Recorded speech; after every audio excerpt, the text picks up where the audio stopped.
다음 생엔 제 어머니로 태어나지 마세요. 녹음기에서 흘러나오는 아들의 목소리. 한 노인이 무릎 꿇린 채 듣고 있었습니다.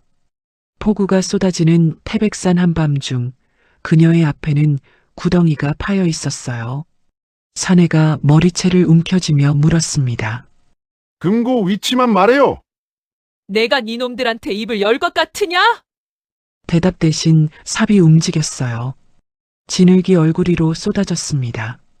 하지만 그 누구도 몰랐어요. 어둠 속 바위 뒤에서 누군가 이 모든 걸 지켜보고 있다는 것을요. 이야기 시작 전 구독과 좋아요 부탁드립니다. 그날 밤 태백산 깊은 골짜기에는 하늘이 무너지는 것 같은 폭우가 쏟아지고 있었습니다. 천둥 소리가 어찌나 크던지 마치 거인이 산을 두 손으로 내리치는 것 같았어요. 번개가 번쩍일 때마다 깎아지른 절벽이 하얗게 드러났다가 다시 칠흑 같은 어둠 속으로 사라지곤 했습니다. 바로 그 절벽 끝에 한 사내가 위태롭게 매달려 있었습니다. 42살에 찼건 후 세상을 등지고 이 깊은 산속에서 홀로 살아가는 사람이었죠. 그의 눈앞에는 바위 틈에 뿌리를 내린 천종산삼이 빗물에 흔들리고 있었습니다. 100년은 좋게 넘었을 그 산삼을 캐기 위해 건우는 빗줄기를 온몸으로 맞으며 한 손으로 바위를 움켜쥐고 있었어요. 그런데 그 순간 건우의 발밑에서 돌덩이가 와르르 무너져 내렸습니다. 심장이 철렁 내려앉는 찰나 건우는 본능적으로 튀어나온 나무 뿌리를 낚아챘습니다. 온몸이 허공에 대롱대롱 매달린 채 그는 거친 숨을 몰아쉬었어요. 아래를 내려다보니 끝이 보이지 않는 낭떠러지였습니다. 가까스로 몸을 끌어올린 건우는 젖은 바위 위에 털썩 주저앉았습니다. 산삼은 포기할 수밖에 없었어요. 이 빗속에서 더 욕심을 부리다간 목숨을 잃을 판이었으니까요. 건우가 몸을 일으켜 산 아래쪽을 바라보던 그때였습니다. 번개가 번쩍이는 사이로 이상한 광경이 눈에 들어왔어요. 검은 세단 세대가 라이트도 켜지 않은 채 산 아래 공터로 미끄러지듯 들어오고 있었습니다. 이 폭우 속에, 이 깊은 산골짜기에, 그것도 한밤중에 말이에요. 건우의 눈이 가늘어졌습니다. 형사 시절의 감각이 되살아나는 것 같았어요. 저건 분명 정상적인 움직임이 아니었습니다. 건우는 몸을 낮추고 바위 뒤에 숨어 아래쪽을 살폈습니다. 차에서 우비를 입은 장정들이 우르르 내리더니 트렁크를 열었어요. 그중 덩치가 가장 큰 사내가 동료에게 농담을 던지듯 말했습니다. 오늘 날씨가 덥네. 뼈조각 하나 안 남겠어. 그 말을 듣는 순간 건우의 등골이 서늘해졌습니다. 사내들은 트렁크에서 커다란 자루를 꺼내 바닥에 내동댕이 쳤어요. 쿵 하는 둔탁한 소리와 함께 자루 안에서 억눌린 신음이 새어나왔습니다. 분명 사람이었어요. 여자의 목소리였습니다. 리더로 보이는 사내가 자루를 거칠게 찢어젖혔습니다. 그 안에서 나타난 것은 핏빛으로 얼룩진 한 여인의 얼굴이었어요. 나이는 60 중반쯤 되어 보였습니다. 은발이 피와 진흙에 엉켜 있었고 입술은 터져서 피가 흘러내리고 있었어요. 하지만 그 눈빛만은 조금도 꺾이지 않았습니다. 여인이 사내의 신발 등에 침을 뱉으며 말했습니다. 태준이가 고작 너희 같은 삼류들을 보냈니? 내 아들이 그것밖에 안 되는 놈이었어? 그 당당한 태도에 건우는 순간 숨을 멈췄습니다. 저 여인이 누구인지는 몰랐지만 보통 사람이 아니라는 건 한눈에 알 수 있었어요. 죽음을 눈앞에 두고도 저렇게 상대를 조롱할 수 있는 배짱이라니요. 사내가 비릿하게 웃으며 여인의 머리채를 움켜쥐었습니다. 그리고는 미리 파놓은 구덩이 끝으로 여인을 질질 끌고 갔어요.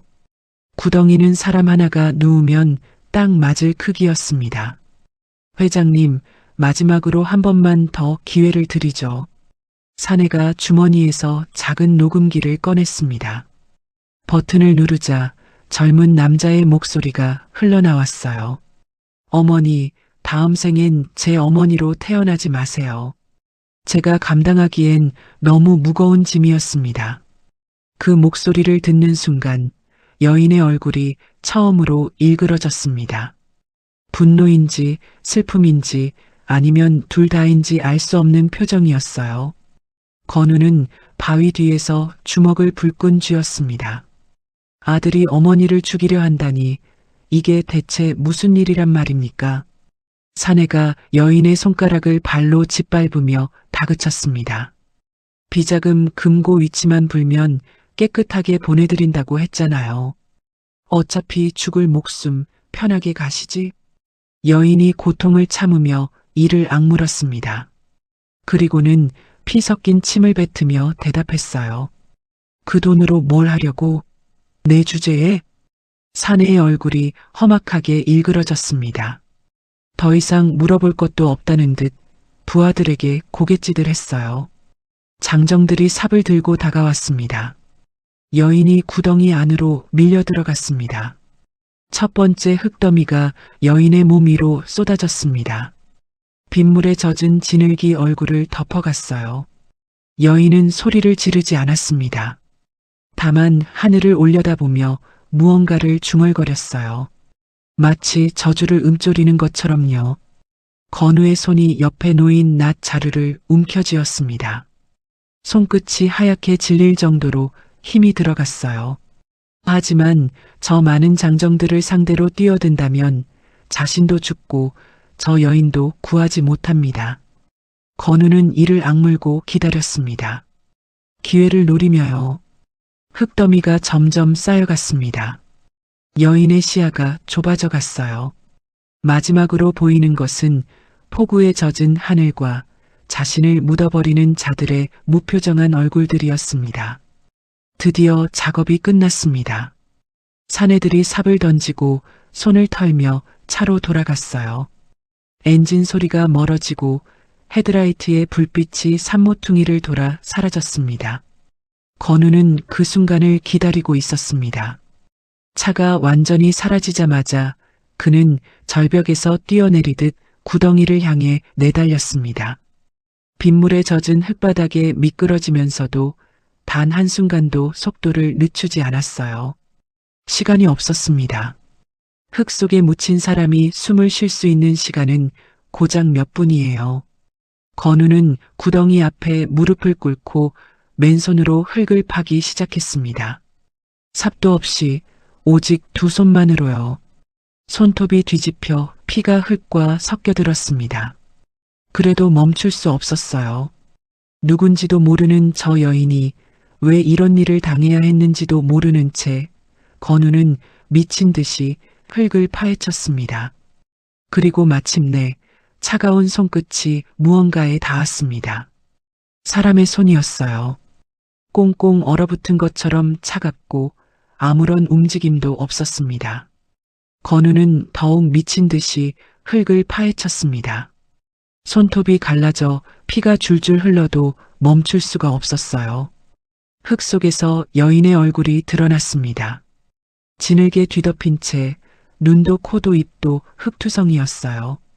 건우가 떨리는 손으로 여인의 코와 입에서 흙을 걷어냈습니다. 하지만 숨소리가 들리지 않았어요. 가슴에 귀를 대봐도 심장 소리가 느껴지지 않았습니다. 이런 안 돼. 건우는 여인의 몸을 구덩이 밖으로 끌어올렸습니다. 그리고는 젖은 땅바닥에 눕히고 심폐소생술을 시작했어요. 가슴을 누르고 인공호흡을 하고 다시 가슴을 눌렀습니다. 한 번, 두 번, 세 번. 몇 번을 반복해도 여인은 꿈쩍도 하지 않았습니다. 빗줄기가 두 사람의 몸 위로 쏟아져 내렸습니다. 건우의 팔에 힘이 빠지기 시작했어요. 하지만 포기할 수 없었습니다. 형사 시절 그는 수많은 죽음을 봤지만 눈앞에서 사람을 놓쳐본 적은 없었거든요. 제발 숨 쉬어요. 건우가 있는 힘을 다해 여인의 가슴을 눌렀습니다. 바로 그 순간이었어요. 여인의 몸이 활처럼 휘어지더니 입에서 흙과 물이 콸콸 쏟아져 나왔습니다. 격렬한 기침과 함께 여인이 숨을 토해냈어요. 살아났습니다. 기적적으로 살아난 거예요. 하지만 안도할 틈도 없이 여인의 손이 번개처럼 건우의 멱살을 움켜쥐었습니다. 방금 전까지 죽어있던 사람의 힘이라고는 믿기지 않을 만큼 강한 힘이었어요. 여인의 눈이 번뜩이며 건우를 노려보았습니다. 너도 그놈이 보낸 거냐? 목소리는 갈라져 있었지만 그 안에 담긴 살기는 섬뜩할 정도였습니다. 건우는 당황하지 않고 차분하게 대답했어요. 난 저 위 절벽에서 우연히 봤을 뿐이요. 당신을 묻은 놈들하고는 아무 상관없는 사람이니 일단 그 손부터 놓으시오.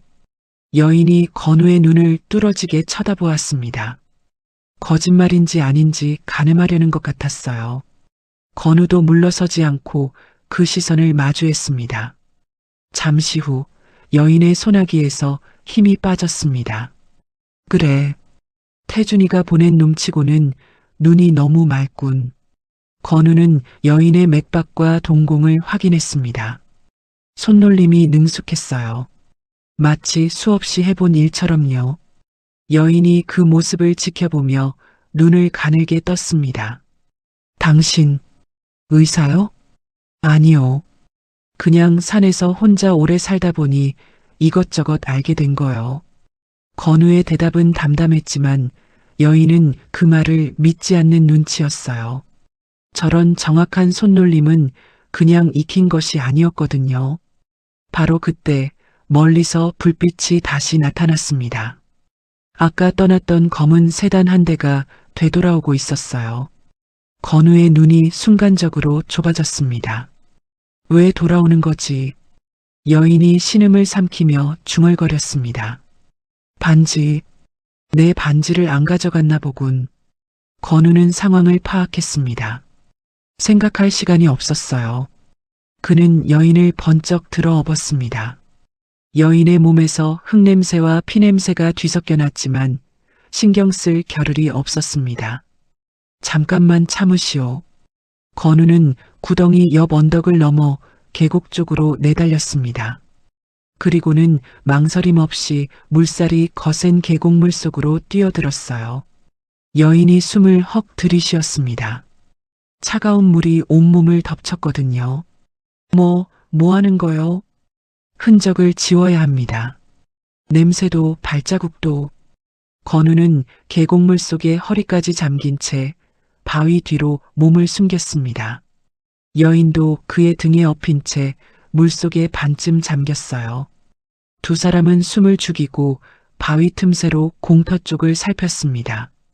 차에서 내린 사내 두 명이 손전등을 들고 구덩이 주변을 비추고 있었습니다. 한 놈이 갑자기 소리쳤어요. 야, 이거 봐. 누가 판 흔적이 있어. 다른 놈이 달려와 구덩이를 살폈습니다. 아까 건우가 미친 듯이 흙을 파헤친 자국이 그대로 남아 있었거든요. 사내들의 얼굴이 험악해졌습니다. 시체가 없어? 누가 파냈다고? 손전등 불빛이 사방을 훑기 시작했습니다. 빗줄기가 계곡 쪽으로 다가왔어요. 건우는 여인을 더 깊이 물속으로 끌어당겼습니다. 차가운 물이 턱까지 찼어요. 바로 그때 여인의 목에서 기침이 터져 나오려 했습니다. 흙을 삼켰던 목구멍이 여전히 따끔거렸거든요.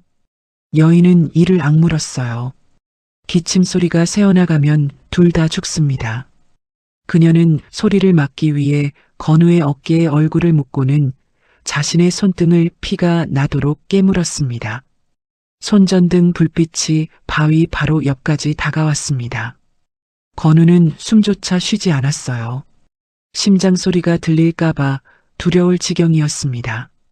여기 아무것도 없는데? 계곡 쪽은 물살이 새서 못 갔을 거야. 산 위쪽을 뒤져봐. 사내들이 손전등을 돌려 산 위쪽으로 향했습니다. 발자국 소리가 점점 멀어져 갔어요. 건우는 그제야 조용히 숨을 내쉬었습니다. 하지만 아직 안심하기는 일렀어요. 사내들이 언제 돌아올지 모르니까요. 건우는 여인을 업은 채 계곡을 따라 상류로 이동했습니다. 물속을 걸으니 발자국이 남지 않았어요. 한참을 올라간 뒤에야 건우는 계곡에서 빠져나왔습니다. 여인의 몸이 싸늘하게 식어 있었어요. 저체온증이 올 수도 있는 상황이었습니다. 조금만 버티시오. 내 산막이 머지 않았소. 여인이 건우의 등에 엎인 채 힘없이 중얼거렸습니다. 내 아들이 나를 묻었어. 내가 낳고 키운 자식이 제 어미를 산채로 묻었다고. 그 목소리에는 분노도 슬픔도 아닌 묘한 감정이 담겨 있었습니다. 마치 믿을 수 없는 현실을 되뇌는 것 같았어요. 하지만 난 아직 지옥으로 갈 준비가 안 됐어. 그놈이 먼저 가야지. 내가 보내줘야지. 건우는 대답하지 않았습니다. 다만 빗줄기를 가르며 산길을 올랐을 뿐이에요. 번개가 번쩍일 때마다 그의 뒷모습이 드러났습니다. 마치 짐승처럼 험한 산길을 타넘는 모습이었어요. 그날 밤 흙 속에서 살아 돌아온 여인의 이름은 설지안. 로얄 그룹의 창업주이자 회장이었습니다. 그리고 그녀를 구한 사내 차건우는 그녀의 복수가 어디까지 닿을지 아직 알지 못했습니다. 빗줄기 사이로 암자의 희미한 불빛이 보였습니다. 건우가 발걸음을 재촉했어요. 살아남은 자의 밤은 이제 겨우 시작되고 있었습니다. 건우가 암자 문을 발로 걷어차고 들어섰습니다. 등에 엎인 지안의 몸은 이미 얼음장처럼 차가웠어요. 빗물과 계곡물에 젖은 옷이 체온을 앗아간 탓이었습니다. 암자 안은 작고 초라했지만 빗소리를 막아주는 것만으로도 충분했어요. 건우는 지안을 낡은 평상 위에 조심스럽게 눕혔습니다. 그리고는 재빨리 아궁이에 불을 지폈어요. 마른 장작이 타들어가며 주황빛 불꽃이 피어올랐습니다. 건우는 지안의 젖은 옷 위로 진흙과 피가 엉겨붙은 것을 확인했습니다. 옷에 박힌 작은 돌조각들을 하나씩 빼내기 시작했어요. 지안이 인상을 찡그리며 신음을 흘렸지만 건우는 멈추지 않았습니다. 참으시오. 이것부터 빼야 덧나지 않소. 돌조각을 모두 제거한 건우가 지안의 배 쪽을 살폈습니다. 겉으로 보기엔 큰 상처가 없었지만 그의 표정이 점점 굳어졌어요.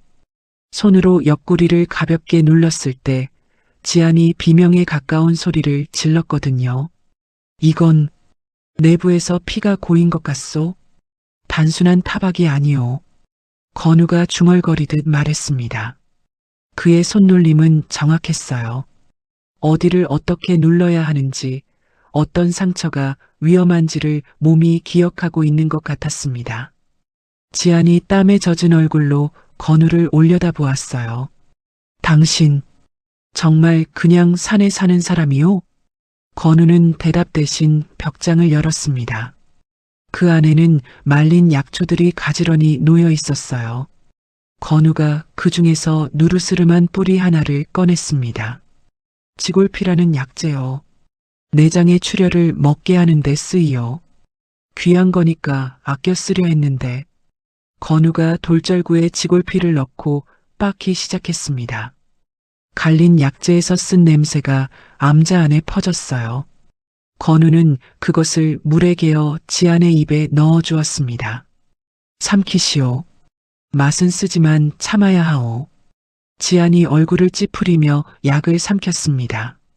목구멍을 타고 내려가는 쓴맛이 혀끝을 얼얼하게 만들었어요. 하지만 그녀는 불평 한마디 하지 않았습니다. 약 기운이 돌기 시작했는지 지안의 눈꺼풀이 무거워졌습니다. 정신이 혼미해지기 시작한 거예요. 그녀의 입에서 알 수 없는 말들이 새어나왔습니다. 태준아, 태준아, 왜 그러니? 건우가 젖은 수건으로 지안의 이마를 닦아주며 지켜보았습니다. 지아는 마치 꿈속에서 누군가와 대화하는 것처럼 중얼거렸어요. 엄마가 뭘 잘못했니? 네가 원하는 건 다 줬잖아. 다 줬잖아. 지안의 눈에서 눈물이 흘러내렸습니다. 아까 그 서슬 퍼런 눈빛은 온데간데였고 그저 자식에게 버림받은 늙은 어머니의 얼굴만 남아 있었어요. 하지만 그것도 잠시 지안의 표정이 돌변했습니다. 아니야. 울지 마, 설지안. 네가 왜 울어? 저놈이 울어야지. 차가운 표정이 돌아왔습니다. 눈물은 여전히 흐르고 있었지만 눈빛은 얼음처럼 변해 있었어요. 건우는 그 모습을 묵묵히 지켜보았습니다. 한 사람 안에 두 개의 얼굴이 있는 것 같았거든요. 지안이 잠시 정신을 차린 듯 했습니다. 흐릿한 눈으로 건우를 올려다보며 물었어요. 왜 나를 살렸소? 모르는 사람인데. 건우가 아궁이에 장작을 하나 더 넣으며 담담하게 대답했습니다. 나도 모르오. 그냥 눈앞에서 사람이 죽어가는 걸 보고만 있을 순 없었소. 순진한 소리를. 요즘 세상에 그런 사람이 어딨어. 지안이 씁쓸하게 웃었습니다. 그 웃음에는 수십 년간 겪어온 배신과 불신이 담겨 있는 것 같았어요. 건우가 물었습니다. 차분하지만 직접적인 질문이었어요. 도대체 왜 아들이 당신을 죽이려 한 거요? 지안이 천장을 올려다보며 대답했습니다. 내가 준 권력이 너무 달콤했나 보지. 그래서 더 원했겠지. 전부를. 잠시 침묵이 흘렀습니다. 빗소리와 장작 타는 소리만이 암자를 채웠어요. 지안이 갑자기 몸을 일으키려 했습니다. 건우가 황급히 막아섰어요. 아직 움직이면 안 돼요. 잠깐이면 돼. 지안이 이를 악물고 상체를 일으켰습니다. 그리고는 젖은 치마를 걷어 올렸어요. 건우가 눈을 돌리려는 순간 지안이 말했습니다. 봐요. 이걸 보라고. 지안의 허벅지 안쪽에 무언가가 있었습니다. 언뜻 보면 흉터 같았지만 자세히 보니 숫자였어요. 살갗에 자수처럼 새겨진 숫자들이었습니다. 이게 뭐요? 우리 그룹의 모든 걸 열 수 있는 비밀번호요. 금고도 서버도 비자금 계좌도 내 몸에 새겨두지 않으면 안 됐어요. 믿을 놈이 없었거든. 건우가 그 숫자들을 가만히 바라보았습니다. 날짜 같기도 했어요. 그가 조심스럽게 물었습니다. 이거 숫자가 아니라 날짜 같은데. 지안의 눈이 살짝 흔들렸습니다. 하지만 그녀는 대답하지 않았어요. 다만 치마를 내리며 말했습니다. 이게 내 목숨보다 중요해요. 이것만 지키면 다시 일어설 수 있어. 건우는 더 묻지 않았습니다. 알 필요도 없었고 알고 싶지도 않았거든요. 그는 그저 눈앞의 환자를 살리는 데만 집중했습니다. 지안의 옆구리 상처에서 피가 배어나오기 시작했습니다. 아까 몸을 일으킨 탓이었어요. 건우가 달군 쇠를 들고 다가왔습니다. 피를 먹게 하려면 짖어야 하오. 지안이 고개를 저었습니다. 됐어요. 내가 할게. 그녀는 건우의 손에서 약초 반죽을 받아 직접 상처에 발랐습니다. 살이 타는 것 같은 고통이 밀려왔지만 신음 한번 내지 않았어요. 건우는 그 모습을 보며 속으로 혀를 내둘렀습니다. 보통 사람이 아니었어요. 밤이 깊어갔습니다. 빗줄기는 여전히 세차게 암자를 두들겼어요. 지안이 약 기운에 취해 스르르 눈을 감았습니다. 건우는 문 앞에 등을 기대고 앉았어요. 낫을 무릎 위에 올려놓은 채 밤새 잠을 자지 않았습니다. 만약 아까 그 사내들이 따라왔다면 이 문을 열고 들어올 테니까요. 건우는 어둠 속에서 귀를 기울이며 밤을 새웠습니다. 동이틀 무렵이었어요. 지안이 눈을 떴습니다. 여전히 얼굴은 창백했지만 어젯밤보다는 한결 나아 보였어요. 그녀가 문 앞에 앉아 있는 건우를 발견하고 물었습니다. 밤새 거기 있었소? 잠이 안 와서. 건우의 대답은 짧았습니다. 지안이 주위를 둘러보았어요. 낡은 암자, 타다 남은 장작, 희미한 약초 냄새. 그녀가 창밖의 산을 바라보며 중얼거렸습니다. 이 산은 너무 조용해서 비명도 안 들리겠군. 그 말에는 여러 의미가 담겨 있는 것 같았습니다. 건우는 대답하지 않았어요.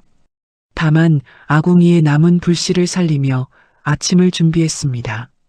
두 사람의 기묘한 동거가 시작되고 있었습니다. 아침 안개가 산 전체를 뒤덮었습니다. 간밤의 폭우가 거짓말처럼 그치고 태백산은 뿌연 물안개 속에 잠겨 있었어요. 암자 안에서 건우가 작은 솥에 죽을 끓이고 있었습니다. 쌀과 약초를 넣어 만든 소박한 아침이었죠. 지아는 평상에 기대 앉아 창밖을 바라보고 있었습니다. 얼굴색은 여전히 창백했지만 어젯밤처럼 숨이 끊어질 것 같은 위태로움은 사라진 듯 했어요. 건우가 죽 한 그릇을 내밀었습니다. 일단 이거라도 드시오. 속이 비면 약도 안 받아요. 지안이 숟가락을 받아들었습니다. 한 숟가락 떠먹더니 눈을 살짝 떴어요. 생각보다 괜찮군. 칭찬으로 알아듣겠소. 건우가 무뚝뚝하게 대답하며 자신도 죽을 떠먹었습니다. 두 사람이 말없이 아침을 먹는 동안 암자 안에는 숟가락 부딪히는 소리만 울렸어요. 그때였습니다. 멀리서 이상한 소리가 들려왔어요. 윙윙거리는 기계음이었습니다. 건우의 눈이 순간 날카롭게 변했어요. 그는 숟가락을 내려놓고 창문 쪽으로 다가갔습니다. 뭐요? 지안이 물었지만 건우는 손짓으로 조용히 하라고 말했습니다. 창문 틈으로 하늘을 올려다보니 안개 사이로 작은 비행체가 떠다니고 있었어요. 드론이었습니다. 당신 아들 보통이 아니구려. 드론까지 동원했소. 지안의 얼굴이 굳어졌습니다. 태준이 전문적인 수색 인력을 고용했다는 뜻이었거든요. 단순히 동네 양아치 몇 명을 풀어놓은 게 아니었어요. 건우가 재빨리 움직였습니다. 밖으로 나가 암자 지붕 위에 낙엽과 마른 가지들을 덮기 시작했어요. 위에서 내려다보면 그냥 버려진 움막처럼 보이게 하려는 거였습니다. 뭘 하는 거요? 드론 카메라에 안 잡히게 위장하는 거요. 가만히 계시오. 건우의 손놀림은 빠르고 정확했습니다. 마치 이런 일에 익숙한 사람처럼요. 지아는 그 모습을 지켜보며 속으로 생각했어요. 저 사람은 분명 그냥 산에 사는 사람이 아니라고. 드론이 암자 위를 천천히 지나갔습니다. 두 사람은 숨을 죽이고 기다렸어요. 드론의 윙윙거리는 소리가 점점 멀어지더니 산등성이 너머로 사라졌습니다. 건우가 안도의 숨을 내쉬었습니다. 하지만 방심할 수 없었어요. 드론이 있다는 건 사람도 곧 올 거라는 뜻이니까요. 당분간 밖에 나가면 안 되겠소. 저 아래 있으면 더 안전할 거요. 건우가 평상을 옆으로 밀었습니다. 그 아래에 낡은 나무 뚜껑이 있었어요. 뚜껑을 열자 좁은 지하 저장고가 나타났습니다. 원래 김치나 약초를 보관하던 곳이었죠. 여기로 내려가시오. 지안이 좁은 구멍을 내려다보며 미간을 찌푸렸습니다. 이 좁은 데를 들어가라고? 목숨이 더 중요하지 않소? 지안이 입술을 깨물었습니다. 평생 호텔 스위트룸과 고급 저택에서만 살아온 그녀에게 이 좁은 지하 구멍은 굴욕 그 자체였어요. 하지만 선택의 여지가 없었습니다.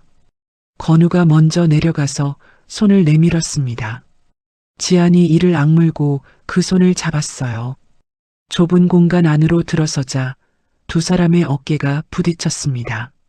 저장고는 성인 2명이 겨우 앉을 수 있는 크기밖에 안 됐거든요.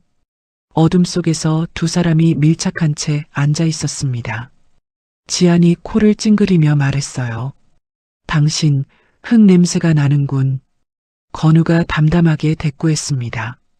당신은 피 냄새가 나는데요. 지안이 피식 웃었습니다. 이 상황에 농담이라니. 묘한 사람이었어요. 얼마나 시간이 흘렀을까요? 밖에서 발자국 소리가 들려왔습니다. 사람이 온 거예요.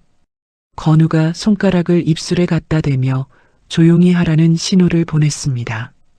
여보게, 건우, 있나? 낯익은 목소리였습니다. 동네 신만이 박영감의 목소리였어요. 건우는 살짝 안도했지만 곧 표정이 굳어졌습니다. 만약 박영감이 지안을 보게 되면 복잡해질 테니까요. 건우가 저장고 뚜껑을 살짝 열고 밖으로 나갔습니다. 지안에게 작은 목소리로 말했어요.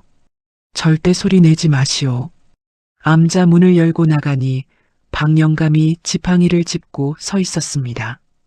70줄의 노인이었지만 산에서 평생을 살아 다리 힘 만큼은 젊은이 못지 않았어요. 아이고, 있었구만. 어젯밤 비가 하도 심해서 괜찮나 싶어 왔네. 건우가 태연하게 대답했습니다. 괜찮습니다. 영감님은 별일 없으셨어요? 나야 뭐 이 산에서 50년을 살았는데. 근데 말이야. 박영감이 목소리를 낮추며 말했어요. 어젯밤 밑에 검은 차들이 난리던데 자네 못 봤나?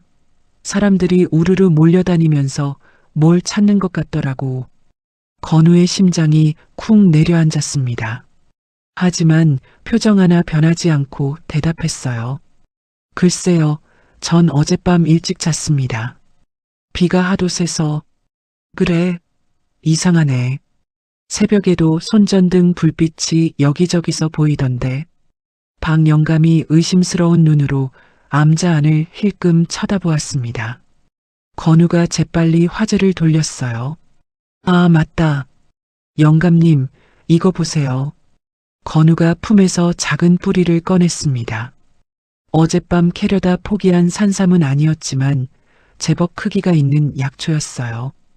박영감의 눈이 휘둥그레졌습니다. 오호, 이게 뭔가 신박구만. 그냥 작은 거예요. 영감님 드릴까요? 아이고, 됐네 됐어. 자니가 힘들게 캔 걸 어떡해. 박영감이 손사래를 치다가 문득 건우의 손을 보았습니다. 손톱이 까맣게 멍들어 있었고 손등에는 긁힌 자국이 가득했어요. 자네 손이 왜 이래? 맨손으로 땅을 판 것 같은데. 건우가 손을 슬쩍 숨기며 대답했습니다. 어젯밤 암자 앞에 물이 차서 급하게 도랑을 팠습니다. 그래, 몸 조심하게 나. 박영감이 고개를 끄덕이며 돌아섰습니다. 하지만 몇 걸음 가다가 다시 뒤를 돌아보았어요. 참, 자네 손에 피가 묻었더만. 다친 거 아닌가? 건우의 등에 식은땀이 흘렀습니다. 하지만 침착하게 대답했어요. 토끼를 잡았습니다. 오랜만에 고기 좀 먹으려고요. 박영감이 의아한 표정을 지었지만 더 묻지는 않았습니다. 지팡이를 짚고 산길을 내려가는 그의 뒷모습이 안개 속으로 사라졌어요. 건우가 다시 저장고로 내려갔습니다. 지안이 무릎을 끌어안은 채 앉아 있었어요. 그녀의 손에는 작은 라디오가 들려 있었습니다. 건우가 물었습니다. 그건 어디서 났소? 여기 있던 거요. 배터리가 남아있길래 켜봤어요. 라디오에서 뉴스가 흘러나오고 있었습니다. 아나운서의 목소리가 작은 공간 안을 채웠어요. 로얄 그룹의 설지한 회장이 이틀 전부터 실종된 것으로 알려졌습니다. 아들인 설태준 부회장은 긴급 기자회견을 열어 지안의 손이 파르르 떨렸습니다. 라디오에서 아들의 목소리가 흘러나왔거든요. 어머니께서 갑자기 연락이 두절되셨습니다. 경찰과 협조하여 수색 중이며 하루빨리 무사히 돌아오시길. 태준의 목소리는 슬픔에 잠긴 것처럼 들렸어요. 흐느끼는 것 같기도 했습니다. 하지만 지안은 알고 있었어요. 저게 얼마나 완벽한 연기인지를.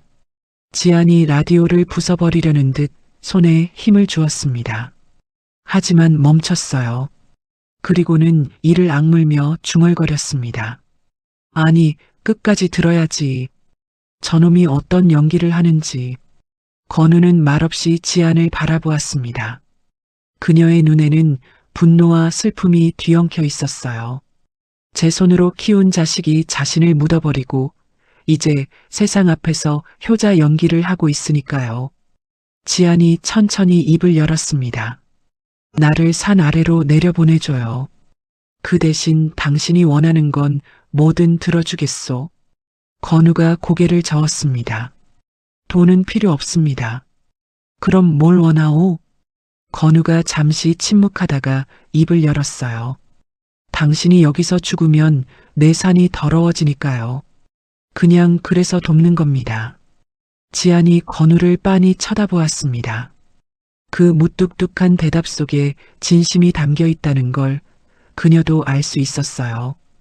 그날 오후였습니다. 안개가 걷히기 시작하면서 산 아래쪽에서 차 소리가 들려왔어요. 건우의 귀가 쫑긋 세워졌습니다. 한 대가 아니었어요. 여러 대의 차가 산길을 오르는 소리였습니다. 올게 왔군요. 건우가 낮은 목소리로 말했습니다. 지안을 다시 지하 저장고로 내려보낸 뒤 평상을 제자리에 밀어 넣었어요. 그리고는 아무 일도 없다는 듯 암자 앞에 앉아 낫을 갈기 시작했습니다. 얼마 지나지 않아 검은 점퍼를 입은 사내 4명이 암자 앞마당에 나타났습니다. 선두에 선 사내는 깔끔한 정장 차림이었어요. 아마 리더급으로 보였습니다. 그 뒤를 따르는 덩치 큰 사내들은 하나같이 험악한 인상이었죠. 정장 차림의 사내가 건우를 위아래로 훑어보며 말했습니다. 여기가 차건우 시댁입니까? 건우가 낯을 가는 손을 멈추지 않은 채 대답했어요. 누구시오? 로얄 그룹에서 왔습니다. 설지한 회장님을 찾고 있어요. 사내의 말투는 정중했지만 눈빛은 차가웠습니다. 건우가 고개를 갸웃거렸어요. 로얄 그룹? 그게 뭐 하는데요? 모르시겠습니까? 전국에서 모르는 사람이 없는 대기업인데 난 산에서 10년째 사는 사람이요. 그런 건 잘 모르겠소. 건우의 태연한 태도에 사내의 미간이 찌푸려졌습니다. 뒤에 있던 덩치 큰 사내가 한 발 앞으로 나서며 말했어요. 야, 시간 없으니까 간단하게 하자. 여기 노인네 한 명 숨기고 있지? 순순히 내놔. 건우가 천천히 일어섰습니다.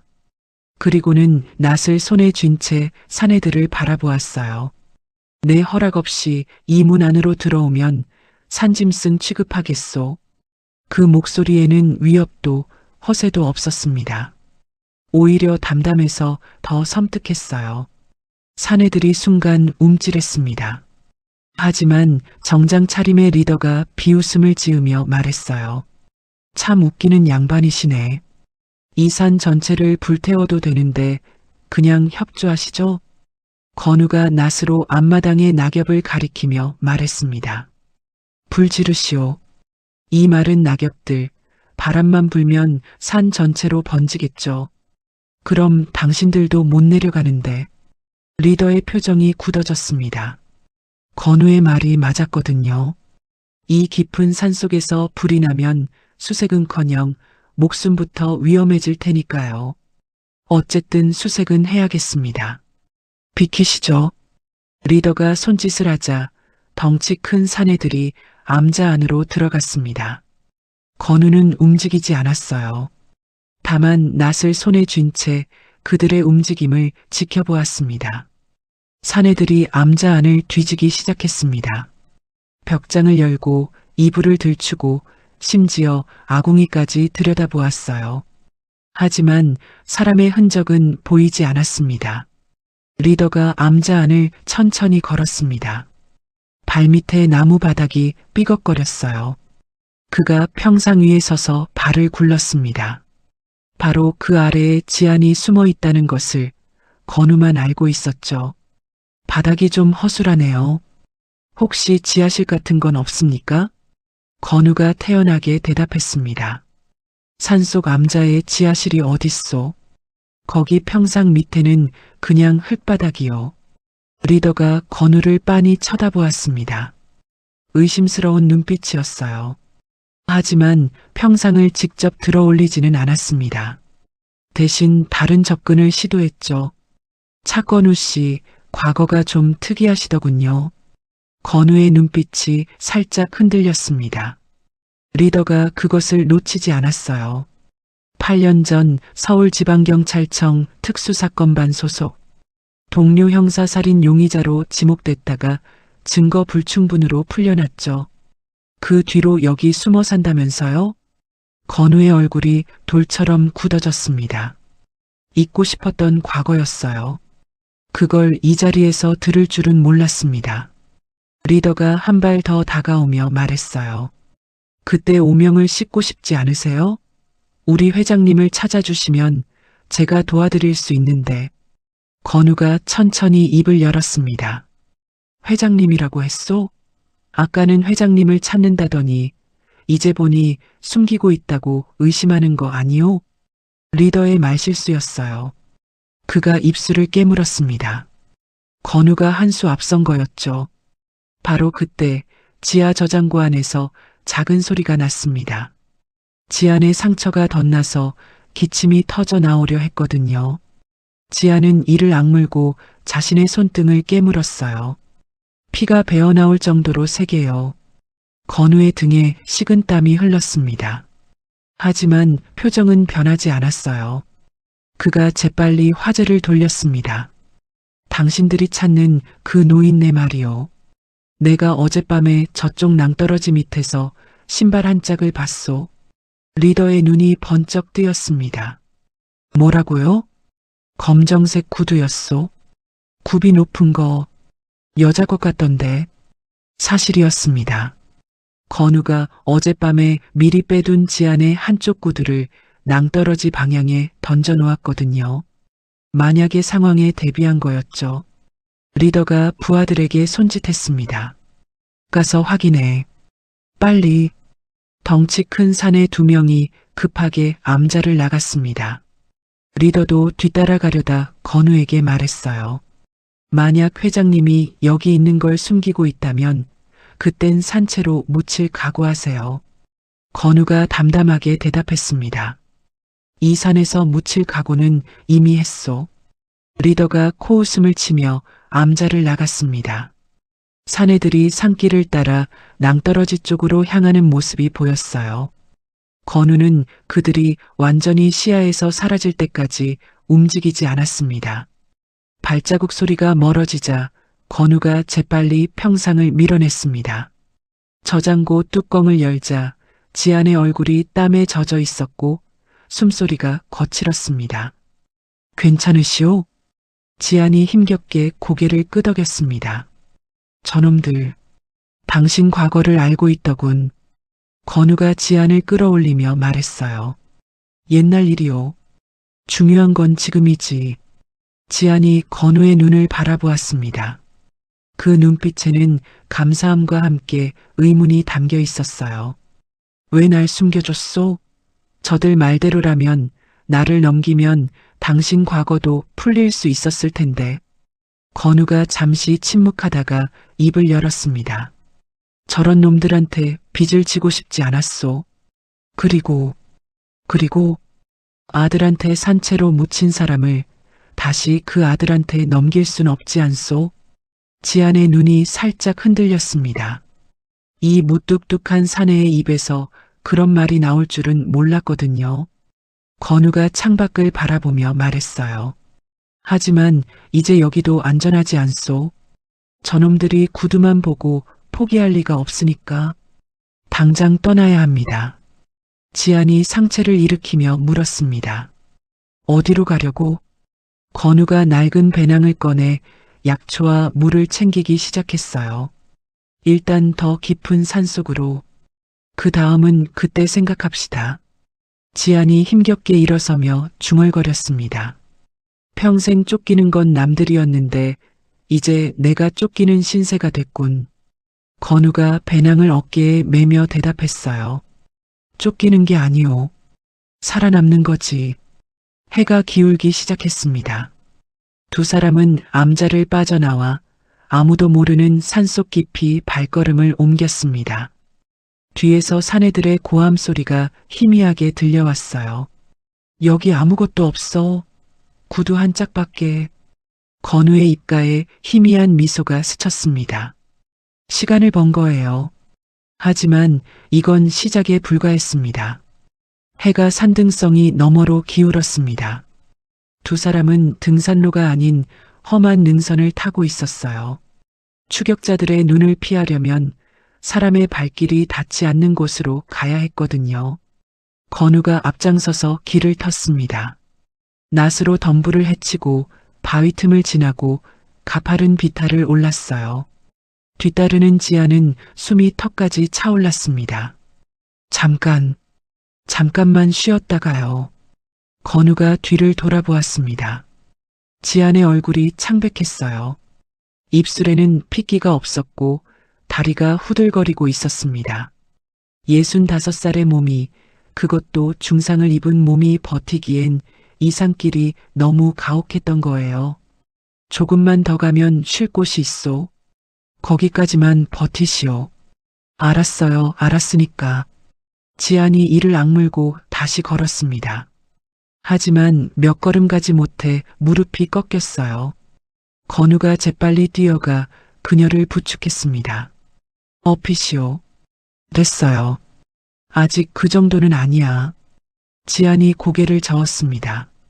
자존심이 허락하지 않았거든요. 평생 남에게 기댄 적 없이 살아온 그녀였으니까요. 하지만 건우는 물러서지 않았어요. 여기서 쓰러지면 둘 다 죽소. 쓸데없는 고집 부리지 마시오. 건우의 말에는 명령 같은 단호함이 있었습니다. 지안이 입술을 깨물다가 결국 그의 등에 엎였어요. 건우의 등이 넓었습니다. 그리고 따뜻했어요. 건우가 지안을 업은 채 산길을 걷기 시작했습니다. 지안의 몸무게가 가벼웠어요. 며칠간 제대로 먹지 못한 탓이겠죠. 건우는 묵묵히 발걸음을 옮겼습니다. 한참을 걷는 동안 두 사람은 말이 없었어요.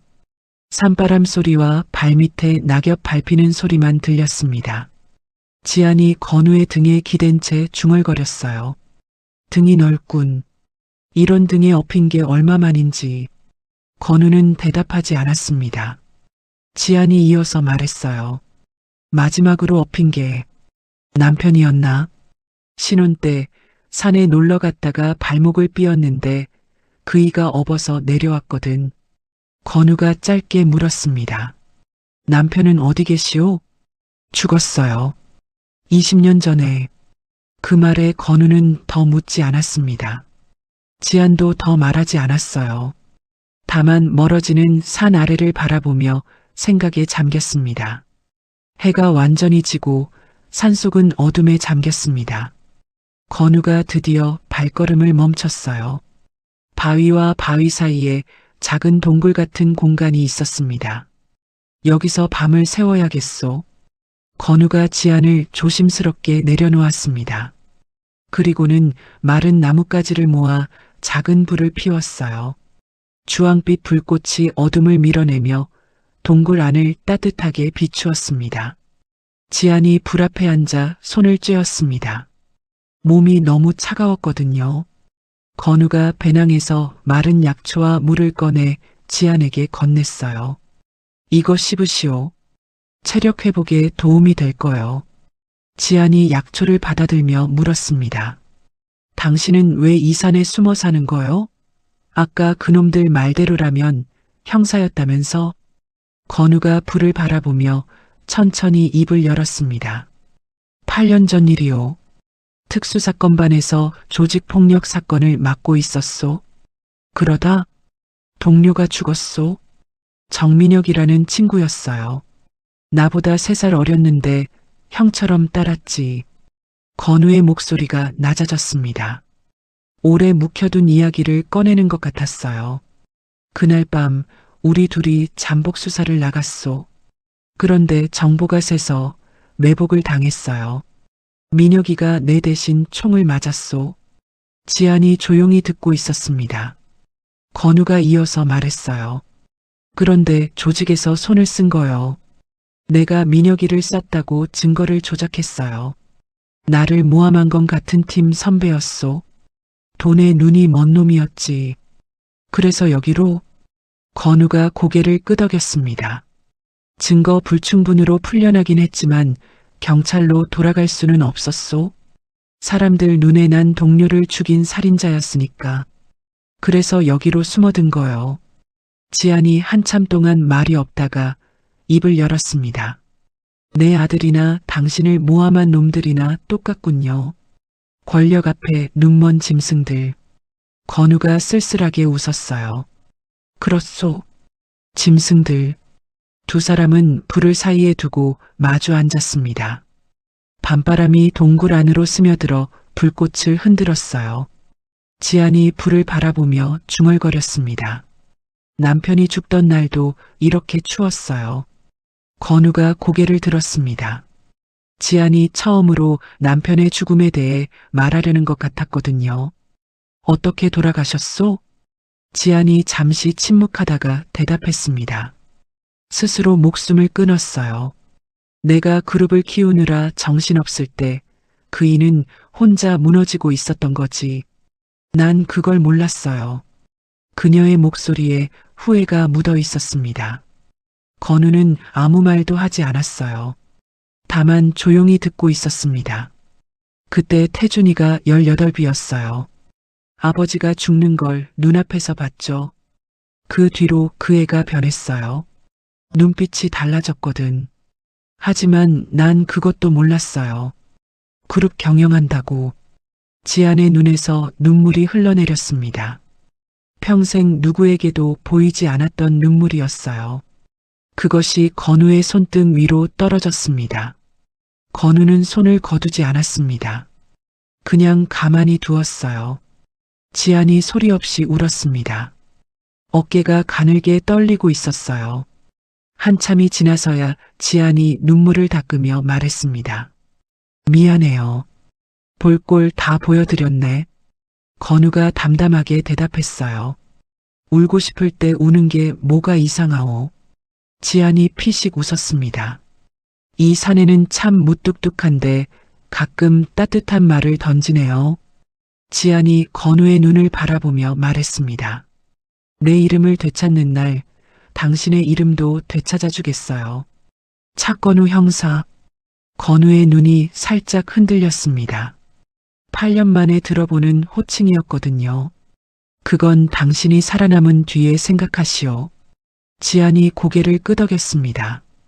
그리고는 동굴밖 어둠 속에서 희미하게 보이는 도심의 불빛을 바라보았어요.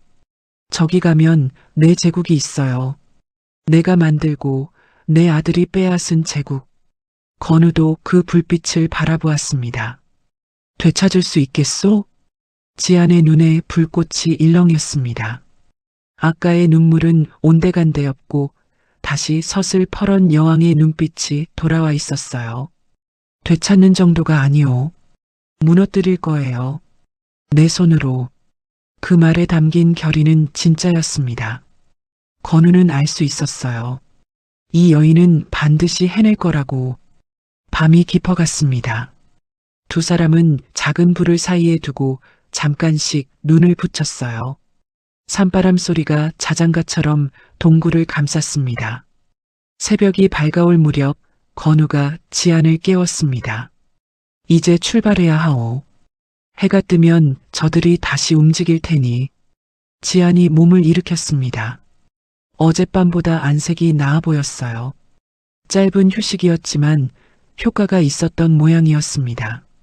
두 사람은 동굴을 빠져나와 다시 산길을 걷기 시작했습니다. 저 멀리 도심의 불빛이 아침 햇살에 희미해져 갔어요. 하지만 그곳을 향한 지안의 눈빛은 점점 더 선명해지고 있었습니다. 산을 내려가는 길은 쉽지 않았습니다. 두 사람은 하루 종일 걸어서 산 아래쪽 마을 근처까지 내려왔어요. 하지만 여기서 문제가 생겼습니다. 건우가 나무 뒤에 숨어 아래를 살폈어요. 산을 벗어나려면 지나야 하는 도로마다 검문소가 설치되어 있었습니다. 검은 옷을 입은 사내들이 지나가는 차량을 일일이 검사하고 있었어요. 저것들, 이 일대를 완전히 봉쇄해 놓았군. 건우가 중얼거렸습니다. 지안이 옆에서 그 광경을 바라보며 쓴웃음을 지었어요. 태준이 지시겠지. 돈이면 뭐든 되니까. 두 사람은 일단 뒤로 물러났습니다. 정면으로는 도저히 통과할 수가 없었거든요. 건우가 잠시 생각에 잠기더니 입을 열었어요. 한 가지 방법이 있긴 한데 위험하오. 뭔데요? 신만이들이 쓰는 비밀 경로가 있소. 그리고 옛날에 광산에서 쓰던 화물용 케이블카도 녹슬어서 안 쓴 지 오래됐지만 작동은 할 거요. 지안이 고개를 끄덕였습니다. 그거라도 해봐요. 건우가 앞장서서 산속 깊숙한 곳으로 향했습니다. 사람의 발길이 닿지 않는 좁은 틈새와 바위 사이를 지나 한참을 걸어가니 낡은 철탑이 나타났어요. 녹슨 케이블이 산 아래쪽까지 이어져 있었습니다. 지안이 그 낡은 케이블카를 보고 눈이 휘둥그레졌어요. 이게 움직여요? 건우가 케이블카를 살피며 대답했습니다. 안 움직이면 밀면 되죠. 케이블카는 두 사람이 겨우 탈 수 있는 작은 철제 상자였어요. 녹이 잔뜩 쓸어 있었고 바닥에는 구멍도 몇 개 뚫려 있었습니다. 지안이 불안한 표정을 감추지 못했어요. 이거 타다가 떨어지면 어쩌죠? 건우가 담담하게 대답했습니다. 그럼 같이 떨어지는 거죠. 지안이 어이없다는 듯 웃었습니다. 하지만 다른 방법이 없었어요. 두 사람은 조심스럽게 케이블카에 올라탔습니다. 건우가 녹슨 레버를 힘껏 당겼어요. 끼익 하는 소리와 함께 케이블카가 천천히 움직이기 시작했습니다. 산 아래쪽을 향해 미끄러지듯 내려갔어요. 처음에는 순조로웠습니다. 케이블카가 삐걱거리긴 했지만 그래도 움직이고 있었으니까요. 산 아래 풍경이 점점 가까워졌어요. 그런데 중간쯤 왔을 때였습니다.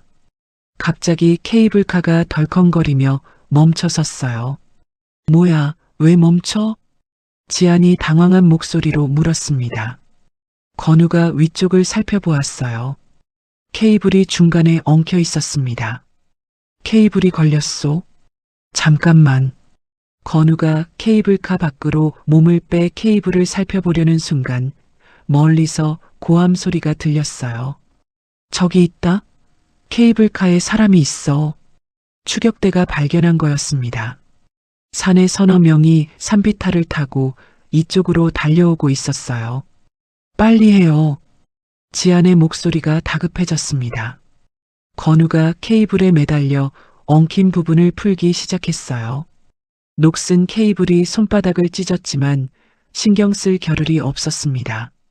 추격대가 점점 가까워졌어요. 돌을 던지기 시작했습니다. 돌 하나가 케이블카 옆을 스쳐 지나갔어요. 거기서 움직이면 위험해. 사내들이 소리쳤지만 건우는 멈추지 않았습니다. 마침내 엉킨 케이블이 풀렸어요. 케이블카가 다시 움직이기 시작했습니다. 하지만 속도가 너무 빨라졌어요. 녹슨 브레이크가 제대로 작동하지 않았거든요. 케이블카가 점점 빠르게 산 아래로 내려갔습니다. 잡아요. 건우가 소리쳤습니다. 지안이 케이블카 손잡이를 꽉 움켜쥐었어요.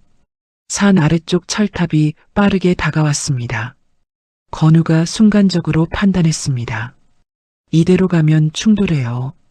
그는 지안의 허리를 잡고 케이블카 밖으로 뛰어내렸습니다. 두 사람이 풀숲에 굴러 떨어졌어요. 케이블카는 철탑에 부딪혀 요란한 소리를 내며 멈췄습니다.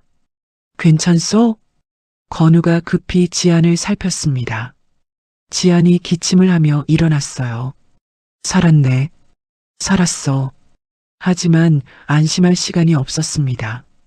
추격대의 고함 소리가 점점 가까워지고 있었거든요. 건우가 지안의 손을 잡고 일으켜 세웠어요. 저쪽으로.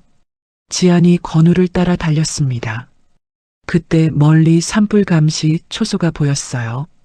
지안의 눈이 번뜩였습니다. 저기 가면 뭐가 있을까요? 글쎄요. 왜? 지안이 대답 대신 초소 쪽으로 뛰어갔습니다. 건우가 따라갔어요. 초소 안에는 오래된 발연통이 있었습니다. 산불 났을 때 신호용으로 쓰는 거였죠. 지안이 발연통을 움켜쥐었어요. 시선을 돌릴 수 있어요. 건우가 바로 알아챘습니다. 그는 라이터를 꺼내 발연통에 불을 붙였어요. 뿌연 연기가 피어오르기 시작했습니다. 저쪽에 던지시오. 건우가 발연통을 반대편 숲으로 멀리 던졌습니다. 연기가 숲속에서 피어오르자 추격대의 시선이 그쪽으로 쏠렸어요. 저기야, 저쪽으로 갔어. 사내들이 연기가 나는 쪽으로 달려갔습니다. 그 틈을 타 두 사람은 반대 방향으로 도망쳤어요. 한참을 달려서 작은 마을 근처에 도착했습니다. 건우가 낡은 트럭 한 대를 발견했어요. 짐칸에 배추가 가득 실려 있었습니다. 저기 타요. 두 사람이 트럭 짐칸에 숨어들었습니다. 배추 사이에 몸을 웅크렸어요. 얼마 후 트럭이 출발했습니다. 검문소를 지날 때였어요. 트럭이 멈추고 사내의 목소리가 들렸습니다. 짐칸 열어봐. 심장이 쿵쾅거렸습니다. 하지만 트럭 운전사가 투덜거리는 소리가 들렸어요. 아이고, 이거 다 썩은 배추야. 냄새나니까 열지 마쇼. 잠시 침묵이 흐른 뒤 사내의 목소리가 다시 들렸습니다. 됐어, 가. 트럭이 다시 움직였습니다. 건우와 지아는 그제야 숨을 내쉬었어요. 얼마나 달렸을까요? 트럭이 멈추고 두 사람은 조용히 짐칸에서 내렸습니다. 눈앞에 화려한 네온 사인이 빛나고 있었어요. 서울이었습니다. 지안이 넉마가 된 옷차림으로 도심의 불빛을 바라보았습니다.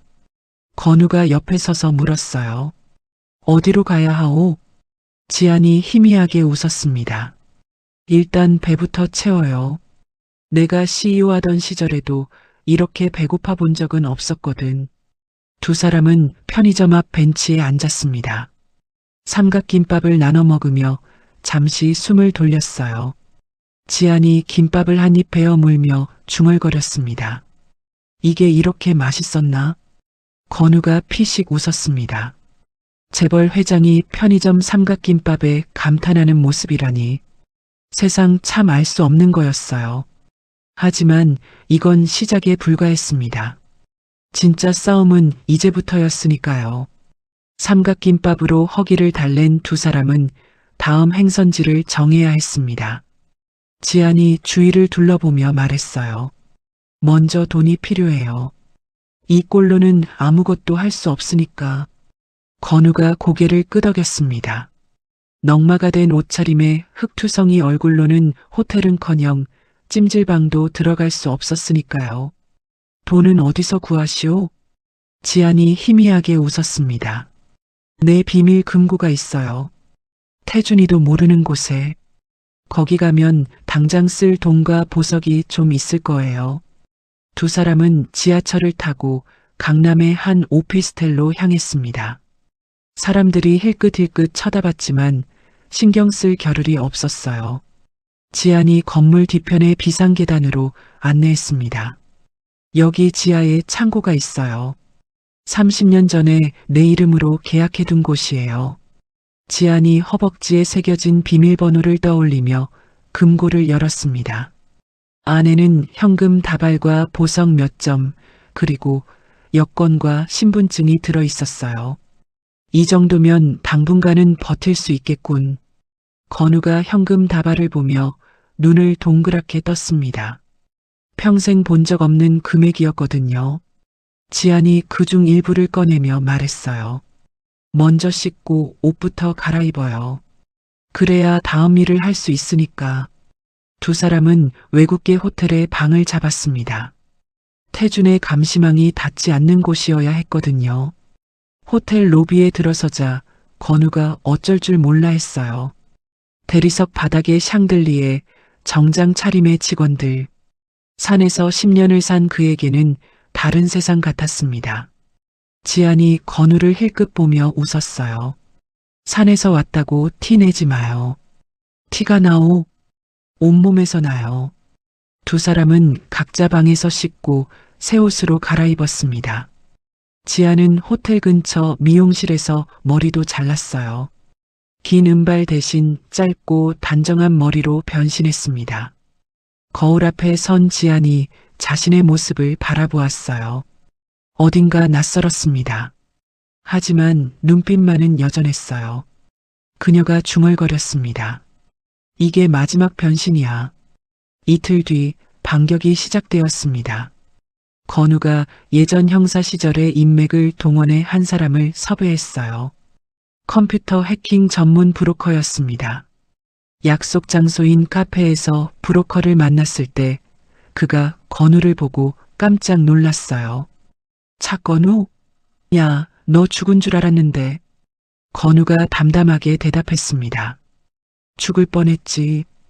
여러 번. 브로커가 지안을 힐끗 보며 물었어요. 이분은 내 의뢰인이요. 로얄 그룹 서버에 접속해야 하는데 도와줄 수 있어? 브로커의 눈이 번쩍였습니다. 로얄 그룹이라면 대한민국 최대 기업 중 하나였으니까요. 쉽지 않은데. 대신 비용이 좀 들어. 지안이 테이블 위에 현금 뭉치를 올려놓았습니다. 이 정도면 되겠소? 브로커가 침을 꿀꺽 삼켰어요. 충분하고도 남죠. 이틀 밤낮을 작업한 끝에 드디어 서버 접속에 성공했습니다. 지안이 허벅지에 비밀번호를 입력하자 화면에 수많은 파일들이 떠올랐어요. 건우가 화면을 바라보며 물었습니다. 이 비밀번호 숫자가 2개 조합인 것 같은데 무슨 의미요? 지안이 잠시 침묵하다가 대답했어요. 앞에 6자리는 태준이 생일이에요. 뒤에 6자리는 뒤는 남편이 죽은 날이에요. 건우는 더 묻지 않았습니다. 지안이 쓸쓸하게 웃으며 말했어요. 내가 가장 행복했던 날과 가장 불행했던 날. 그게 내 모든 거예요. 파일들을 뒤지던 중 결정적인 증거가 나왔습니다. 태준이 사내들에게 지시하는 녹취록이었어요. 음성이 흘러나왔습니다. 확실하게 처리해. 숨 안 쉬는 거 확인하고 묻어. 지안의 손이 파르르 떨렸습니다. 자신의 아들이 자신을 죽이라고 지시하는 목소리를 듣는 거였으니까요. 건우가 조용히 그녀의 어깨를 잡았어요. 괜찮으시오? 지안이 이를 악물며 대답했습니다. 괜찮아요. 계속해요. 녹취록 외에도 비자금 횡령 내역, 주가 조작 증거, 뇌물수수 기록까지 모두 확보했습니다. 태준을 감옥에 보내고도 남을 증거들이었어요. 그 시각 로얄 그룹 본사에서는 태준이 미쳐 날뛰고 있었습니다. 어머니의 시체가 발견되지 않았다는 보고를 받았거든요. 시체를 찾아. 시체가 없으면 끝난 게 아니야. 태준이 책상 위의 물건들을 집어던졌습니다. 비서가 움찔하며 뒤로 물러섰어요. 회장님, 진정하세요. 진정하라고? 어머니가 살아있을 수도 있다고. 그럼 난 끝이야. 태준의 눈이 광기로 번들거렸습니다. 어머니를 묻은 그날 밤부터 그는 악몽에 시달리고 있었거든요. 흙 속에서 손이 튀어나오는 꿈을요. 한편 지아는 마지막 준비를 하고 있었습니다. 태준 곁에서 20년 넘게 일한 비서 한 명에게 접촉한 거예요. 그 비서는 원래 지안이 직접 뽑은 사람이었거든요. 김 비서 나야. 전화 너머로 비서의 숨소리가 멈췄습니다. 회장님? 살아계셨습니까? 나를 도우면 살려주지. 거부하면 네가 태준이랑 같이 한 일들 전부 세상에 공개할 거야. 비서는 선택의 여지가 없었습니다. 지안의 편에 서기로 한 거예요. 모든 준비가 끝난 밤 건우가 지안에게 물었습니다. 내일이면 끝나는 거요? 지안이 창밖의 야경을 바라보며 대답했어요. 끝이 아니에요. 시작이지. 건우가 지안의 옆에 섰습니다. 그녀의 어깨가 미세하게 떨리고 있었어요. 복수를 앞두고 긴장한 거였죠. 떨리시오? 지안이 솔직하게 대답했습니다. 떨려요. 내 손으로 내 아들을 무너뜨리는 거니까. 건우가 잠시 침묵하다가 입을 열었어요. 당신은 여전히 여왕이요. 그거 잊지 마시오. 지안이 건우를 바라보았습니다. 그 무뚝뚝한 사내의 눈에 진심이 담겨 있었어요. 지안이 희미하게 웃었습니다. 고마워요. 차건우 씨. 밤이 깊어갔습니다. 내일이면 로얄 그룹 창립 기념일이자 태준의 정식 회장 취임식이었어요. 지안은 바로 그 자리에서 모든 것을 끝낼 생각이었습니다. 지안이 창밖을 바라보며 중얼거렸어요. 내일 제국은 무너질 거야. 드디어 그날이 밝았습니다. 로얄 그룹 창립 50주년 기념식이자 설태준 신임 회장의 취임식이 열리는 날이었어요. 지안이 호텔방 거울 앞에 앉아 화장을 하고 있었습니다. 짧게 자른 은발을 단정하게 빗어 넘기고 붉은 립스틱을 입술에 그었어요. 거울 속 자신의 얼굴을 바라보며 중얼거렸습니다. 마지막으로 여왕처럼 보여야지. 건우가 문 앞에 서서 그 모습을 지켜보았어요. 검은 정장을 차려입은 그의 모습은 산에서 살던 은둔자라고는 믿기 어려웠습니다. 준비됐소? 지안이 일어서며 대답했어요. 50년 동안 준비해왔어요. 오후 3시 로얄 그룹 본사 대연회장에는 정재계 인사 500여 명이 모여 있었습니다. 샹들리에 아래 화려한 드레스와 정장이 어우러졌어요. 모두들 새 회장의 취임을 축하하러 온 거였죠. 건우는 웨이터로 위장의 연회장 안에 잠입했습니다. 손에는 쟁반을 들고 귀에는 작은 이어폰을 꽂고 있었어요.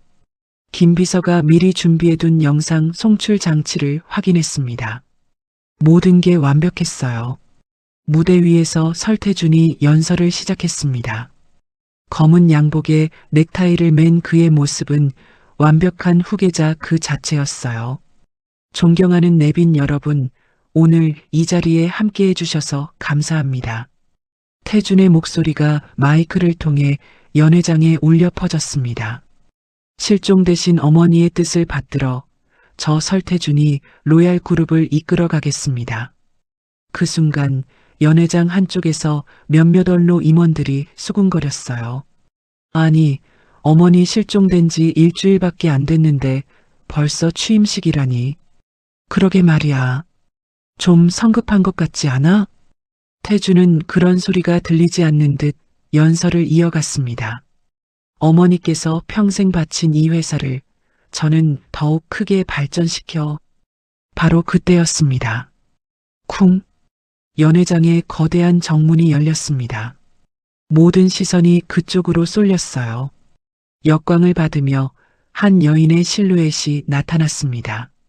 검붉은 드레스에 짧은 은발, 그리고 서슬 퍼런 눈빛, 설지안이었습니다.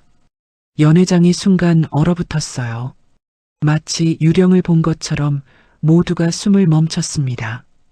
태준의 얼굴이 하얗게 질렸어요. 손에 들고 있던 샴페인 잔이 바닥으로 떨어져 산산조각이 났습니다. 어머니? 태준의 목소리가 떨렸습니다.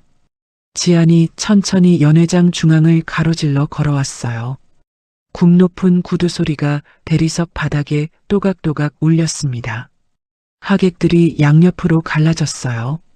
마치 모세가 바다를 가른 것처럼요. 지안이 무대 앞에 멈춰 섰습니다. 그녀가 마이크를 집어들었어요. 오랜만이에요, 여러분. 지안의 목소리가 연회장에 울려 퍼졌습니다. 차갑지만 또렷한 목소리였어요. 태준이 정신을 차리고 소리쳤습니다. 저건 가짜야. 어머니는 실종되셨어. 보안팀. 하지만 보안 요원들은 움직이지 않았어요. 김 비서가 이미 손을 써둔 거였죠. 지안이 피식 웃었습니다. 가짜? 태준아, 네가 나를 직접 묻어놓고 무슨 소리니? 그 말에 연 회장이 술렁였어요. 지안이 손을 들어 올렸습니다. 신호였어요. 무대 뒤 대형 스크린에 영상이 떠올랐습니다. 폭우가 쏟아지는 밤, 구덩이 앞에서 태준이 통화하는 모습이었어요. 확실하게 처리해. 숨 안 쉬는 거 확인하고 묻어. 태준의 목소리가 연 회장에 생생하게 울려 퍼졌습니다. 하객들 사이에서 비명과 탄식이 터져 나왔어요. 세상에, 아들이 어머니를. 태준의 얼굴이 일그러졌습니다. 그가 무대에서 뛰어내려 도망치려 했어요. 하지만 연 회장 문이 이미 잠겨 있었습니다. 지안이 마이크를 든 채 천천히 태준에게 다가갔어요. 38년 전 널 낳을 때 12시간을 진통했어. 그렇게 낳은 아이가 제 어미를 산 채로 묻더구나. 태준이 무릎을 꿇었습니다. 그의 눈에 광기와 공포가 뒤섞여 있었어요. 어머니, 제가 잘못했습니다. 용서해 주세요. 지안이 차갑게 내려다보았습니다. 용서? 지옥에 가서 내 아버지한테 빌어라. 태준이 갑자기 소리쳤어요. 어머니도 아버지를 죽였잖아. 아버지가 왜 죽었는지 알아? 연 회장이 다시 술렁였습니다. 지안의 눈이 살짝 흔들렸어요. 하지만 곧 평정을 되찾았습니다. 내 아버지는 스스로 목숨을 끊었어. 내 탐욕을 보고 18살 때부터 회사 돈에 손을 대기 시작했지. 내 아버지는 그걸 막으려다 지쳐서 쓰러진 거야. 태준의 얼굴이 하얗게 질렸어요. 그건 그도 알고 있던 진실이었거든요. 평생 외면해왔던. 바로 그때 연 회장 문이 열리며 경찰들이 들이닥쳤습니다. 건우가 미리 연락해둔 전 동료들이었어요. 선두의 선 형사가 태준에게 다가갔습니다. 설태준 씨, 살인교사 및 횡령 혐의로 체포합니다. 수갑이 태준의 손목에 채워졌어요.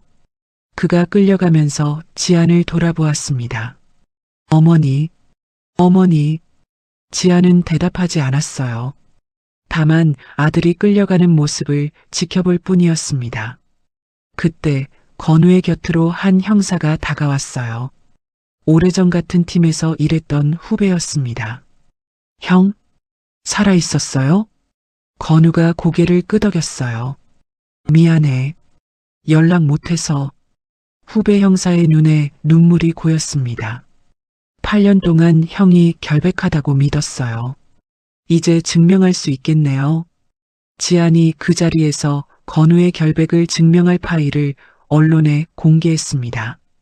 8년 전 사건의 진범이 누구인지, 누가 증거를 조작했는지 모든 것이 담겨 있었어요.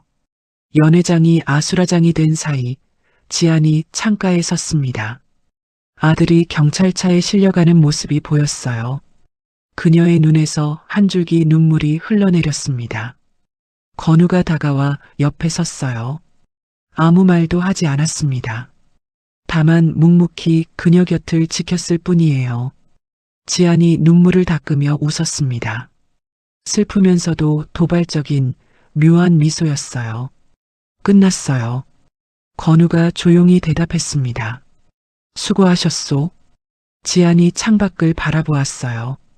해가 지고 있었습니다. 50년간 쌓아올린 제국의 한 시대가 저물고 있었어요.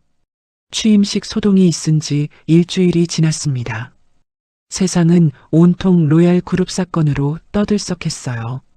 뉴스마다 설태준의 체포 소식이 흘러나왔고 설지한 회장의 기적적인 생還은 드라마보다 더 드라마 같다며 화제가 되었습니다. 지안은 그 일주일 동안 병원에서 정밀 검사를 받았어요. 산속에서 입은 상처들이 제대로 치료되지 않은 채였거든요. 의사가 검사 결과를 보며 혀를 내둘렀습니다. 회장님, 이 상태로 어떻게 버티셨어요? 갈비뼈 2대가 금이 가 있었는데. 지안이 피식 웃었어요. 버텨야 했으니까 버틴 거죠. 병원 창밖으로 서울의 빌딩 숲이 보였습니다. 저중 상당수가 지안이 세운 것들이었어요. 하지만 이제 그녀에게 저 풍경은 예전 같지 않았습니다. 퇴원하던 날 로얄 그룹의 원로 임원들이 병원으로 찾아왔어요. 그들은 지안에게 머리를 숙이며 말했습니다. 회장님, 다시 돌아오셔야죠. 그룹이 회장님을 필요로 합니다. 지안이 그들을 바라보았어요. 50년을 함께 일한 사람들이었습니다. 하지만 그녀의 대답은 단호했어요. 이제 그 자리는 내 자리가 아니에요. 전문 경영인에게 맡기세요. 임원들이 당황한 표정을 지었습니다. 하지만 회장님, 지안이 창밖을 바라보며 말했어요. 난 50년 동안 저 빌딩들만 바라보며 살았어요. 그러느라 남편도 잃고 아들도 잃었죠. 이제 다른 걸 바라보며 살고 싶어요. 임원들은 더 이상 말리지 못했습니다. 지안의 눈빛에서 이미 결심이 섰다는 걸 알 수 있었거든요. 지안이 로얄 그룹 본사를 마지막으로 방문한 건 그 다음 날이었어요. 그녀는 50년간 앉았던 회장실 책상 앞에 섰습니다. 서랍을 열어 가족사진 한 장만 꺼냈어요. 남편과 어린 태준이 함께 찍은 아주 오래전 사진이었습니다. 미안해요, 여보. 이제야 내려놓네요. 지안이 사진을 가방에 넣고 돌아섰습니다. 그리고는 뒤도 돌아보지 않고 빌딩을 나섰어요. 그날 저녁 TV 뉴스에서 또 다른 소식이 흘러나왔습니다. 8년 전 동료 살인 혐의로 불명예 퇴직했던 차건우 전 형사가 무죄로 확정되었습니다. 당시 사건은 조직폭력배와 결탁한 동료 형사의 증거 조작으로 밝혀졌으며 어느 작은 식당에서 그 뉴스를 보던 건우가 멈칫했습니다. 화면에 자신의 이름이 나오고 있었거든요. 옆에 앉은 지안이 물었어요. 기분이 어때요? 건우가 잠시 생각하다가 대답했습니다. 모르겠소. 8년이나 지났으니까. 지안이 고개를 끄덕였어요. 그래도 이제 당당하게 살 수 있잖아요. 건우가 지안을 바라보았습니다. 그녀가 약속을 지킨 거였어요. 자신의 이름을 되찾으면 건우의 이름도 되찾아 주겠다던 약속을요. 고맙소. 뭐려? 당신이 날 살렸으니까. 며칠 뒤 지안은 가방 하나만 들고 서울을 떠났습니다. 행선지는 태백산이었어요.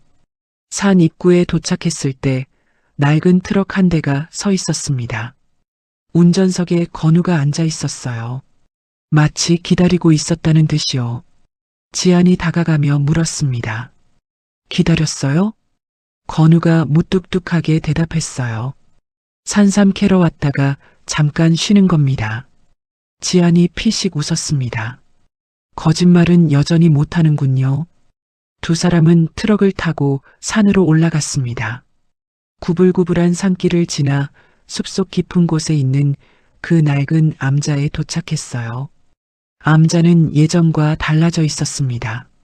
누군가 손을 본 흔적이 있었거든요.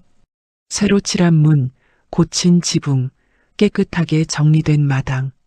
지안이 놀라서 물었어요. 이거 누가 한 거예요? 건우가 고개를 돌리며 대답했습니다. 그냥 시간이 나서요. 지안의 입가에 미소가 번졌습니다. 이 무뚝뚝한 사내가 자신을 위해 암자를 고쳐놓은 거였어요. 그렇게 두 사람의 산속 생활이 시작되었습니다. 아침이면 건우가 산삼을 캐러 나가고 지안은 암자 주변에서 약초를 말렸어요. 점심때쯤 건우가 돌아오면 함께 소박한 밥을 먹었습니다. 저녁이면 마당에 앉아 차를 마시며 해가 지는 것을 바라보았어요. 어느 오후 지안이 건우에게 물었습니다. 내가 이 산을 통째로 사주겠다고 했는데 왜 거절했어요? 건우가 멀리 산등성이를 바라보며 대답했어요. 내 산은 원래 내 것이었습니다. 돈으로 산 게 아니니까요. 지안이 고개를 끄덕였습니다. 그 말의 의미를 알 것 같았거든요. 어느 날 밤 폭우가 쏟아졌습니다.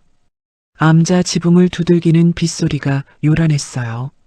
지안은 잠결에 그날 밤을 떠올렸습니다. 흙 속에 묻히던 그 칠흑 같은 밤을요.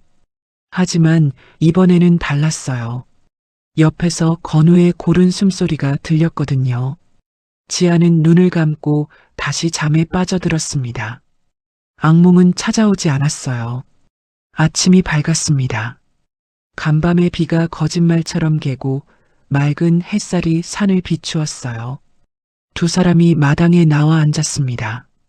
산등성이에 핀 들꽃들이 빗물에 씻겨 더 선명하게 빛나고 있었어요. 지안이 그 꽃들을 바라보며 중얼거렸습니다. 흙 속에서도 꽃은 피는군요. 건우가 옆에서 차를 따르며 대답했어요. 원래 그런 거요. 흙이 깊을수록 뿌리도 깊어지고.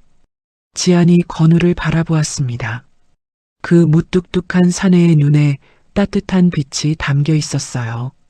나는 제국의 여왕이었습니다. 하지만 진짜 왕가는 저 화려한 빌딩 숲이 아니라 이 조용한 숲에서 찾았어요. 흙 속에 묻혔던 그날 밤 나는 죽었다가 다시 태어난 거였습니다. 산바람이 불어왔습니다. 들꽃들이 흔들리고 나뭇잎이 살랑거렸어요. 두 사람은 말없이 그 풍경을 바라보았습니다. 어떤 복수는 끝이 아니라 시작입니다. 그리고 어떤 만남은 우연이 아니라 운명이에요. 흙 속에서 피어난 두 사람의 이야기는 이제 막 새로운 장을 열고 있었습니다.